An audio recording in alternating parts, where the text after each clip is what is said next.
বিসমিল্লাহির রহমানির রহিম। ইরান ও ইসরায়েলের যুদ্ধের ভবিষ্যৎবাণী করে যা বলেছিলেন আমাদের প্রিয় নবী জনাবে মুহাম্মদ রাসূলুল্লাহ সাল্লাল্লাহু আলাইহি সাল্লাম। প্রিয় দর্শক মণ্ডলী, শ্রোতাবৃন্দ, আসুন আমরা আমাদের নবী মুহাম্মদ সাল্লাল্লাহু আলাইহি সাল্লাম ইরান ও ইসরায়েল যুদ্ধের ভবিষ্যৎবাণী কী করে বলেছিলেন সেটাই আমরা আজকে জানব ইনশাআল্লাহ।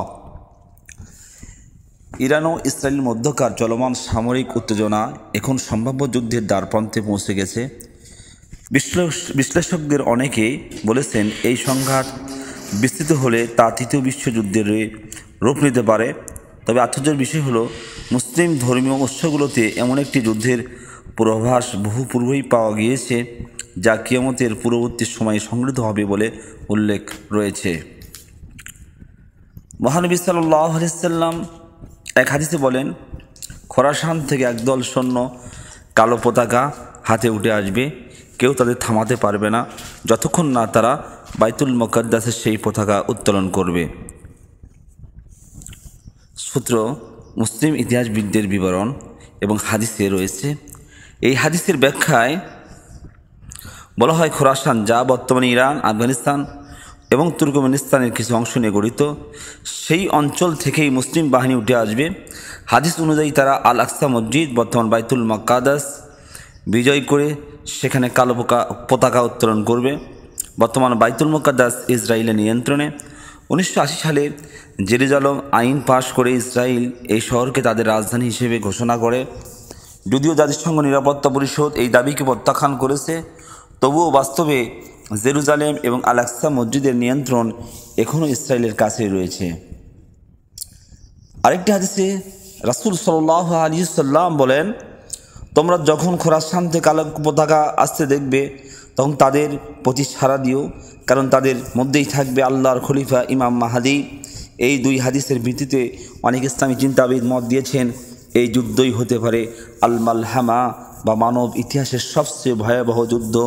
একই সঙ্গে এটি কিয়ামতের আগমনের বড় আলামত হিসেবে গণ্য হবে এবং ইমাম মাহদীর নেতৃত্বে একটি নতুন ইসলামিক খেলাফত প্রতিষ্ঠার পথ খুলে যেতে পারে।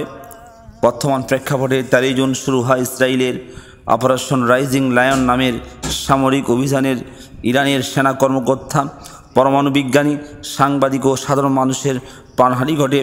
জবি ইরানও পাল্টা মিসাইল হামলা চালায়। বর্তমানে প্রায় প্রতিদিনই দুই দেশ মিসাইল বিনিময় করছে।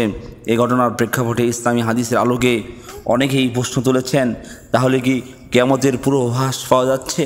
পৃথিবী কি এগিয়ে যাচ্ছে শেষ অধ্যায়ের দিকে? এই প্রশ্নের নির্ধারক উত্তর একমাত্র আল্লাহ সুবহানাহু ওয়া তাআলা ভালো জানেন।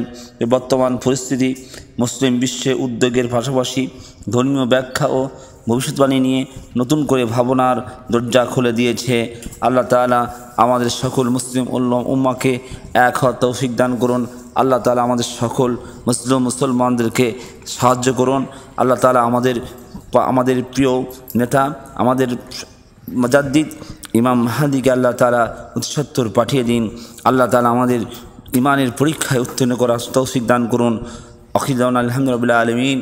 আমার চ্যানেলটি সাবস্ক্রাইব করে পাশে থাকা বেল আইকনে অল ক্লিক করুন। সবাইকে ধন্যবাদ। সুস্বাস্থ্য কামনা করে এখানে শেষ করছি। লাইক দিন, কমেন্ট করুন। ধন্যবাদ। দর্শক মণ্ডলী, শ্রোতাবৃন্দ, আমার চ্যানেলটি সাবস্ক্রাইব করুন, পাশে থেকে বেল বাটনে অল ক্লিক করুন। আপনাদের সুন্দর মতামতের জন্য কমেন্ট করুন, লাইক দিন, শেয়ার করুন। প্রতিদিন ইসলাম এবং আন্তর্জাতিক জাতীয় পর্যায়ের বিভিন্ন জ্ঞানগর্ভ আলোচনা এই চ্যানেলে তুলে ধরা হয়। ধন্যবাদ।